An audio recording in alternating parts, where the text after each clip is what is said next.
Hello बच्चों, let's see the question. Suppose the block of mass m1 is pulled by a constant force f1 and the other block is pulled by a constant force f2. Find the maximum elongation that the spring will suffer. Here we have given a diagram in which the block is moving with velocity v0. तो इस particular case में सबसे पहले हम यहाँ पे की concept का यूज करेंगे and here the key concept will be given as force acting on an object which is given as mass into acceleration. साथ में हम यहाँ पे बात करेंगे energy stored in a spring which is given as half K into x square. K होता है spring constant and x is the elongation और compression from its mean position in a given spring. तो question के according हमारे पास दो block दे रखे हैं m1 and m2. हम यहाँ पे एक को f1 फोर्स से पुल कर रहे हैं, दूसरे को f2 फोर्स से पुल कर रहे हैं.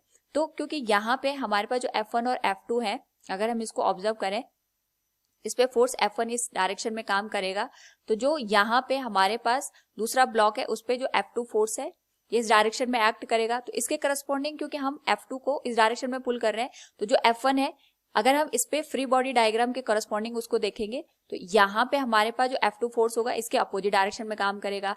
ये हमारे पास फर्स्ट ब्लॉक के लिए आ गया. इसी तरीके से जो सेकंड ब्लॉक है हम इस पे F2 फोर्स इस डायरेक्शन में काम कर रहे हैं, लेकिन जो F1 फोर्स है क्योंकि स्प्रिंग के थ्रू ये दोनों कनेक्ट है तो इसके थ्रू यहाँ पे इस पे अपोजिट डायरेक्शन में F1 फोर्स एक्ट करेगा. That will be due to the action and direction. तो हम यहाँ पे अगर बात करें acceleration of the given object which is given as acceleration for m1 that will be given as total force. तो इसके लिए आ जाएगा F1 minus F2 divided by total mass m1 plus m2 के बराबर. इसी तरीके से यहाँ पे अगर हम बात करेंगे एक्सेलरेशन फॉर m2 के लिए जो यहाँ पे एक्सेलरेशन की वैल्यू होगी that will be given as F2 minus F1 divided by m1 plus m2. तो यहाँ पे अगर हम केवल नेट फोर्स की बात करते हैं m1 के लिए, इस पे F1 फोर्स इस डायरेक्शन में काम कर रहा है, F2 फोर्स इस डायरेक्शन में काम कर रहा है. इसका एक्सेलरेशन अगर हम यहाँ पे A1 कंसिडर करें तो इस पे जो नेट फोर्स काम करेगा on the m1 block that will be given as F1 force काम कर रहा है माइनस m1 इंटू इसका एक्सेलरेशन. एक्सेलरेशन की वैल्यू हम इक्वेशन फर्स्ट से लिख सकते हैं that is given as F1 minus F2 divided by m1 plus m2. इसको सॉल्व करेंगे अगर तो वैल्यू हमारे पास आ जाएगी यहाँ पे m2 F1 plus m1 F2 divided by m1 plus m2 के बराबर. This will be given as equation number third.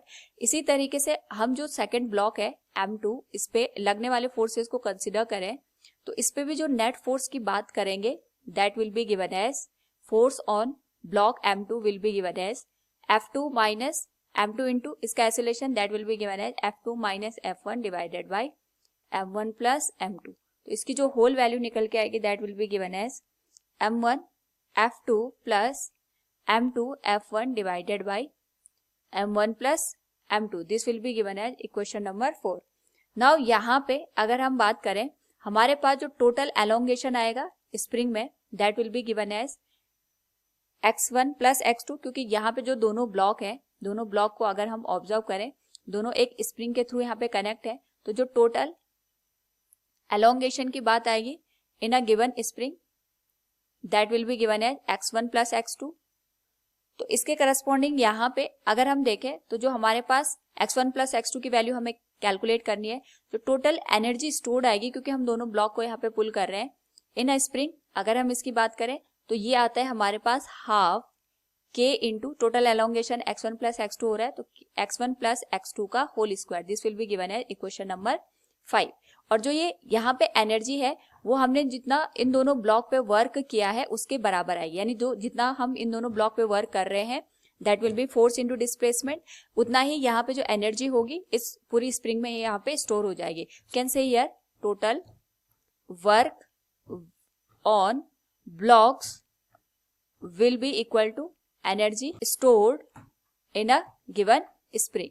तो अगर हम यहाँ पे दोनों इक्वेशन को इक्वेट कर दे, इसके लिए सबसे पहले हमें दोनों ब्लॉक की जो यहाँ पे वर्क डन है उसे कैलकुलेट करना पड़ेगा एंड जो यहाँ पे वर्क डन की वैल्यू होगी that will B force into displacement के बराबर. तो इसको हम यहाँ पे लिख सकते हैं इसका जो फोर्स आएगा दैट विल बी F1 जो नेट फोर्स लग रहा है net force on block 1 into x1 plus net force on block 2 into x2 will be given as half k into x1 plus x2 का होल स्क्वायर. इसकी जो value बनेगी that will be given as m2 f1 plus m1 f2 divided by m1 plus m2 and this whole value will be multiplied with x1. साथ में ये आ जाएगा हमारे पास m1 f2 plus m2 f1 divided by m1 plus m2 and this will be multiplied with x2. It will be given as half k x1 plus x2 का whole square. यहां से अगर हम देखें तो ये दोनों टर्म सेम है, हम इसको कॉमन लिख सकते हैं. It will become m2 f1 plus m1 f2 divided by m1 plus m2.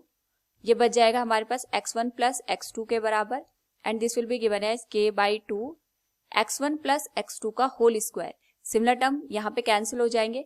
तो जो हमारे पास x1 प्लस x2 की वैल्यू है सॉल्व करने पे अगर हम उसे देखें तो ये आ जाएगा 2 into m2 f1 plus m1 f2 divided by k के साथ मल्टीप्लाई करके जो ये टर्म है that will become m1 plus m2 multiplied with k. This will be the total extension in the given spring. Hope all you understood it. Thank you and best of luck.